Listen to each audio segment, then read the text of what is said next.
અહીંયા 001 આવશે, અહીંયા 001 અન્ય ઉપયોગકર્તાને અમલ કરવાની, જેમ કે આકાશ નામની ફાઇલના યુઝરને વાંચવાની પરવાનગી આપવા માટે નીચે આપેલા ઉદાહરણ મુજબ કમાન્ડ આપવામાં આવે છે. $chmod uzo + rwe આ uzo માંથી કોઈ બી એક અને rwe માંથી કોઈ બી એક અને ફાઇલ નેમ તો $chmod u એટલે યુઝરને આપવાની છે પ્લસ રીડ કરવાની આપવાની છે એટલે u plus r and Akash and sort. ફાઇલમાં રહેલી વિગતોને ક્રમબદ્ધ સ્વરૂપે દર્શાવવા માટે સોર્ટ કમાન્ડનો ઉપયોગ કરવામાં આવે છે. તેના વડે ફાઇલમાં રહેલી વિગતોને ચડતા કે ઉતરતા ક્રમમાં ગોઠવીને દર્શાવી શકાય છે. ફાઇલોના ક્રમને ઉતરતા ક્રમમાં ગોઠવવા માટે sort space dash r file name વિકલ્પનો ઉપયોગ કરવામાં આવે છે. ફાઇલમાં રહેલી આંકડાકીય માહિતીને ચડતા ક્રમમાં ગોઠવવા માટે સોર્ટ સ્પેસ વિકલ્પો જોવા મળે છે. Sort space dash and file name અને ઉતરતા ક્રમમાં ગોઠવવા માટે sort space dash and r file name વિકલ્પનો ઉપયોગ કરવામાં આવે છે. Open query, open report, open table વિવિધ પ્રકારના જેમ કે આકાશ નામની ફાઇલમાં રહેલી વિગતોને આલ્ફાબેટને ચડતા ક્રમમાં ગોઠવીને દર્શાવવા માટે નીચે આપેલા ઉદાહરણ મુજબ કમાન્ડ આપવામાં આવે છે. $sort અને ફાઇલ નેમ ઉદાહરણ $sort આકાર table name grep data mode ફાઇલમાંથી કોઈ ચોક્કસ શબ્દ આધારિત લાઈનો દર્શાવવાથી શોધવા માટે ગ્રેપ કમાન્ડનો ઉપયોગ કરવામાં આવે છે. જેમ કે આકાશ નામની ફાઇલમાંથી કોમ્પ્યુટર શબ્દ શોધવા માટે નીચે આપેલા ઉદાહરણ મુજબ કમાન્ડ આપવામાં આવે છે. $grep પેટર્ન ફાઇલ નેમ એમાં અને કોમેન્ટ જોવા મળે છે. પેટર્નમાં કોમ્પ્યુટર અને ફાઇલ નેમમાં આકાશ પેટર્ન એટલે આપણે કયો વર્ડ ફાઇન્ડ કરવાનો છે એ પેટર્નમાં આ કમાન્ડનો ઉપયોગ કરીને ફાઇલમાંથી કોઈ ચોક્કસ શબ્દ ન હોય તેવી લાઈનોને પણ દર્શાવી શકાય છે. જેમ કે આકાશ નામની ફાઇલમાં કોમ્પ્યુટર શબ્દ ન ધરાવતી લાઈનો દર્શાવવા માટે ગ્રેપ ટેબલનું નામ તથા ગોટુ ડેશ વી કોમ્પ્યુટર આકાશ કમાન્ડનો ઉપયોગ કરવામાં આવે છે. આ કમાન્ડના ઉપયોગથી જે લાઈનમાં કોમ્પ્યુટર વર્ડ નહીં આવતો હોય તે લાઈનો ડિસ્પ્લે થાય છે. ઉપયોગકર્તાનો પાસવર્ડ બદલવા માટે passwd કમાન્ડનો ઉપયોગ કરવામાં આવે છે.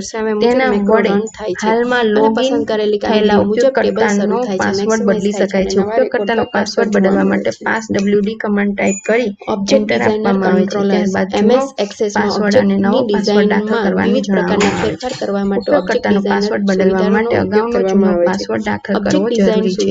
જો અગાઉનો જૂનો પાસવર્ડ સાચો હશે તો જ નવો પાસવર્ડ બદલી આપવામાં આવશે. જેમ કે હાલના લોગિન થયેલા ઉપયોગકર્તાનો પાસવર્ડ બદલવા માટે નીચે આપેલી વાક્ય રચના મુજબનો કમાન્ડ આપવામાં આવે છે.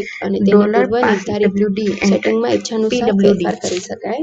હાલની કામગીરી ડિરેક્ટરી કરંટ ડિરેક્ટરીનું નામ અને તેનો પાથ દર્શાવવા માટે pwd કમાન્ડનો ઉપયોગ બટન પર ક્લિક કરીને તેમાંથી ઓબ્જેક્ટ ડિઝાઇનર અને કરંટ ડિરેક્ટરી પસંદ કરો અથવા ટેબમાં pwd નું પૂરું નામ ડિરેક્ટરીમાં દર્શાવ્યા મુજબના વિકલ્પો સાથે ડિરેક્ટરીનું પૂરું નામ દર્શાવે છે. અહીં table design, query design, forms અથવા રિપોર્ટ્સ, એરર ચેકિંગને લગતા વિકલ્પો જોવા મળે છે. હાલની કામકાજની directory current directory present working directory કહે છે. જેમ કે કરંટ ડિરેક્ટરીનું નામ પાઠ સહિત દર્શાવવા માટે નીચે આપેલી વાક્ય રચના મુજબ કમાન્ડ આપવામાં આવે છે. ક્વેરી ડિઝાઇન $pwd અને enter કે લિનક્સમાં ફાઇલ બનાવવા માટે તથા ફાઇલમાં રહેલી વિગતો દર્શાવવા માટે કેટનો ઉપયોગ કરવામાં આવે છે. કેટનું પૂરું નામ કોન્કેટનેટ થાય છે અને ફાઇલ બનાવવા માટે કેટ કમાન્ડ રિપોર્ટ સાથે ગ્રેટર ધેન ચિહ્ન સાથે ફાઇલનું નામ આપવામાં આવે છે. ત્યારબાદ એન્ટર કી પ્રેસ કરીને ફાઇલમાં વિગતો ઉમેરવામાં આવે છે. અહીં $cat ગ્રેટર ધેન સાઇન અને ફાઇલ નેમ વિવિધ પ્રકારના ભૂલ સંદેશાઓ દર્શાવવા કે નહીં તેને લગતા વિકલ્પો જોવા મળે છે. ગ્રેટર ધેન નવો ડેટાબેઝ તૈયાર કરવા માટે કંટ્રોલ આ ચિહ્નને ફેરફાર દિશાફેર ચિહ્ન કહે છે. દિશાફેર ખોલવા માટે કંટ્રોલ એક્ઝામમાં પૂછાય તે ગ્રેટર ધેન ચિહ્ન લિનક્સમાં કયા નામથી ઓળખાય છે તો દિશાફેર ચિહ્ન. ઓબ્જેક્ટની પ્રિન્ટ લેવા માટે આપેલ વાક્ય રચના મુજબ કમાન્ડ આપ્યા બાદ ફાઇલની વિગત ટાઈપ કરવામાં આવે છે. ફાઇલની વિગતો ટાઈપ કર્યા બાદ કંટ્રોલ ટાઈપ કરીને કમાન્ડ પ્રોમ્પ્ટ પર આવી શકાય છે. લિનક્સમાં તૈયાર કરેલી ફાઇલમાં વધુ લખાણ ઉમેરવા માટે ફાઇલ નેમ કમાન્ડનો ઉપયોગ થાય છે.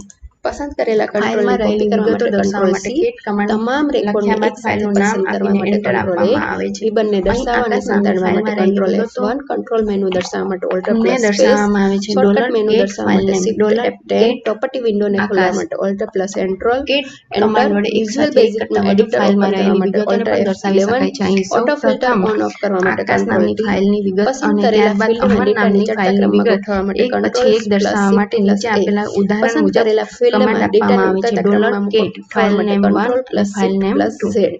કેટ MS આકાશ એક્સેસમાં મદદ મેળવવા માટે સ્પેસ F1, અમર. પસંદ કરેલા ફિલ્ડમાં સુધારો કરવા માટે કેટ F2, કમાન્ડ પ્રોપર્ટી બહુ જ વિન્ડોને ઇમ્પોર્ટન્ટ દર્શાવવા કમાન્ડ માટે છે F4, લિનક્સ માટે. ડિઝાઇન વ્યૂમાંથી કેટ ફોર્મ કમાન્ડ વ્યૂમાં વડે જવા માટે એક સાથે F5, બે સ્પેલિંગ ફાઇલમાં ચેક રહેલી કરવા માટે વિગતોને F7, અન્ય નવી નેવિગેશન ફાઇલમાં પેનને ઉમેરી ઓન શકાય ઓફ છે. કરવા અહીં માટે આકાશ અને F11 અમન અને નામની ડેટાબેઝને સેવ એઝ કરવા રહેલી માટે વિગતોને F12. અજય નામની આ સાથે ફાઇલ આપણે બનાવીને તેમાં ઉમેરવા લેસન માટે નંબર નીચે આપેલા 39માં ઉદાહરણ મુજબ મેક્રો વિશે કમાન્ડ માહિતી આપવામાં મેળવી આવે છે. આ બધું અને આપણે ઓબ્જેક્ટ ડિઝાઇન એક્ઝામ્પલ એટલે કે કંટ્રોલર પ્રેક્ટિકલમાં ડિઝાઇનર જોઈશું. કંટ્રોલ્સ વિશે માહિતી કેટ મેળવી. ફાઇલ હવે નેમ આ બધી વસ્તુ આપણે ફાઇલ નેમ પ્રેક્ટિકલ 2 ગ્રેટર ડીપમાં સાઇન જાણીશું. ફાઇલ